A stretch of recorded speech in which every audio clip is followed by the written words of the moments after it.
This is so confusing. What is this abomination? That's Forager. Forager.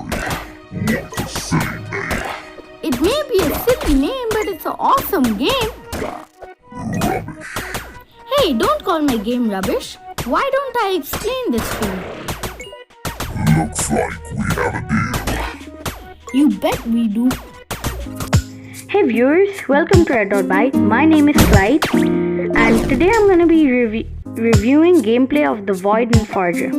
You can play this game for free on your Xbox using the Ultimate Game Pass. First of all, let me explain to you what is The Void. The Void is a certain area where there is just one type of color, purple. Now around there you will find many monsters and weird types of stuff. Now these you see when you go into your void portal, which you can get from either crafting it from a spirit forge or you can go and buy it from a secret merchant. Now that you've gotten to the void, all you need to do is figure out how to do it, and I'm gonna show you how to do it first. So like I was saying, the void is like a weird purple area where there are a bunch of monsters. So you have a time limit in the game and you have a bunch of monsters to slay. So as you keep going, you will go and find similar portals to the void portal, but once you've killed all of them, that's when it appears, and that's what brings you to the next level. There are a total of, well, basically there are endless levels, and the checkpoint level would be level 5. If you run out of time in a level, or you fail the level because you end up getting slayed, then you go back to your world and you realize you aren't in the void anymore. Now you don't have access to anything. You can either leave the game or you can go and check your skills and inventory. You have no option to build or nothing.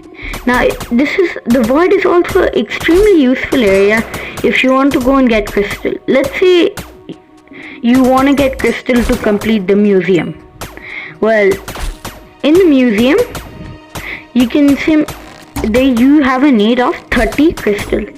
So you can simply get 30 crystal by going to the void, or you can go and get a lot of coin, like around 16,000 or so, and buy an area where there's snow or ice, okay? And over there will be crystal that will spawn. Now in the void, if you're also looking to go and get those coins to go and buy that land, then this is the extremely useful method, as well as rare resources for crafting. For example, some extremely rare resources like uranium and toxic sludge. Now you can buy these from merchants, but it's very rare to see them sell it. So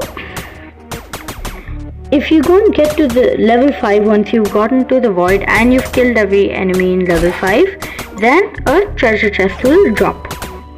After that, once the treasure chest is dropped, you realize the game keeps getting harder as you progress. So as you can see, I'm on level 4 right now, and I just killed 2 monsters that were not there in level 1, 2, 3. So the game will the void will get harder and harder each level you get to. So for example, let's say I get up all the way to level 10. It'll be super hard. For example, it will even have a thunder elemental, which is a rare boss which you can get in, I forgot where the area is, but you will unlock it by the fire biome.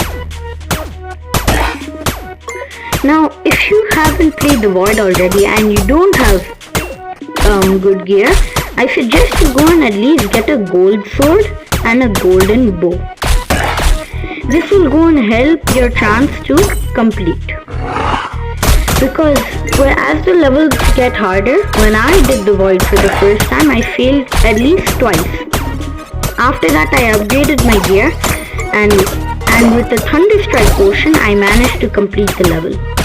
So if you aren't familiar with the void, I would suggest having a one potion which will deal extra damage, or like a Thunder Strike potion, or one of those Mandragora potions. Either one of them will work. Anyways, as you see, there will be monsters that you haven't encountered before in your world. For example, like these weird things that have horns on them. Okay, you'll see new resource like Void Stone. It's kind of like gigantic crystal, but it's actually Void Stone.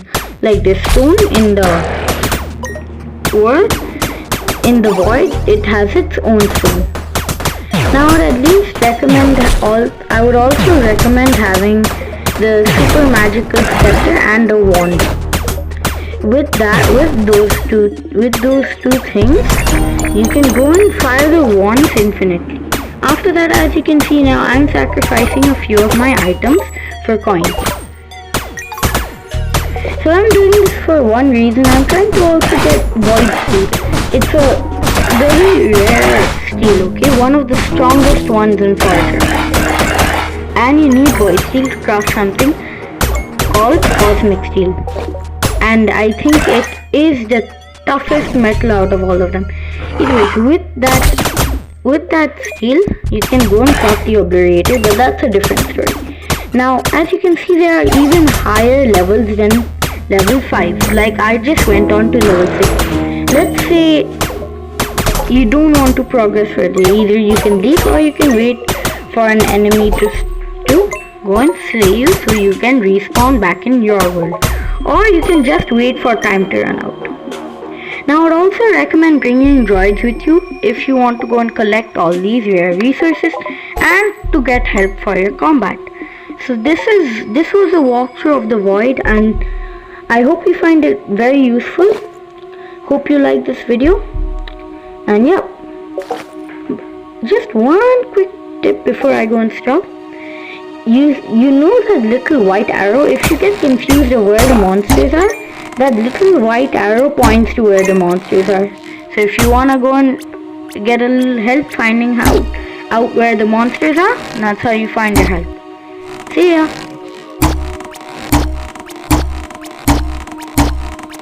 So what do you think of my game now, you big ugly monster? It is rather intriguing.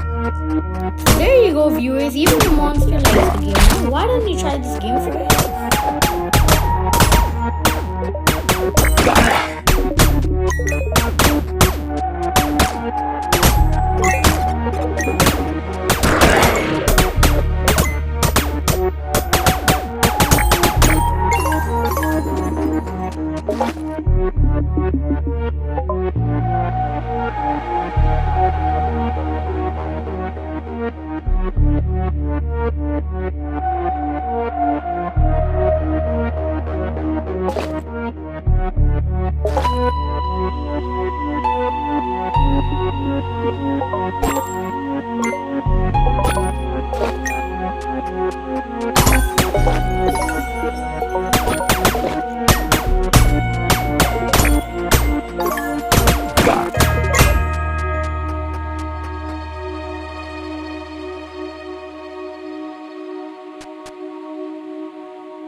Thanks for watching, viewers.